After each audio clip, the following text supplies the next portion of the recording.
Magandang araw sa inyong mga kapugi. I-share ko lang yung pagbibilang ko ng mga barya galing sa aking piso wifi. Dito lang yan malapit sa aking bahay. Medyo mabundok yung lugar namin dito mga kapugi at walang signal ang lahat ng mga network dito sa amin. Kaya kapag nag-i-edit ako at nag-upload ng mga video ay pumupunta pa ako malapit sa cell site para makasagap ng malakas na signal. Kaya nung kumikita na ako dito sa aking pagbablog ay inuna ko na kaagad magpalagay ng wifi dito sa amin para hindi na tayo mahirapan sa pag-upload ng video sa ating page. At dito ko na rin naisipang magpalagay ng piso wifi. May mga estudyante din kasing kailangan ng internet para makapag-research sa kanilang mga assignment. Pumupunta pa kasi sila sa malayo para makapag-piso wifi lang. Kaya ngayon ay meron na ako dito kaya hindi na sila masyadong nahirapan at nakakatulong na rin sa akin ito sa aking mga babayarin kada buwan. Ito ang lahat ng nakuha ko sa loob ng piso wifi sa loob ng 2 linggo mga kapugi. Bale binili ko pala itong piso wifi ko ng 10,000 at katas ito ng aking pagbablog mga kapugi. Kaya labis ako nagpapasalamat sa inyong mga suporta at sa Panginoon na laging gumagabay sa atin. At dito ay sinimulan ko ng bilangin itong mga barya para malaman natin kung magkano ang kinita sa 2 linggong paghulog dito sa ating piso wifi. Para mabilis sa pagbilang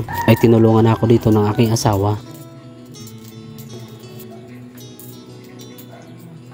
At nung natapos na kami dito sa pagbilang ay nakalikom kami dito ng 1,650 pesos at inilagay lang namin ito sa plastic wrapper para ipapalit na ito sa tindahan. At yun lang mga kapugi, peace.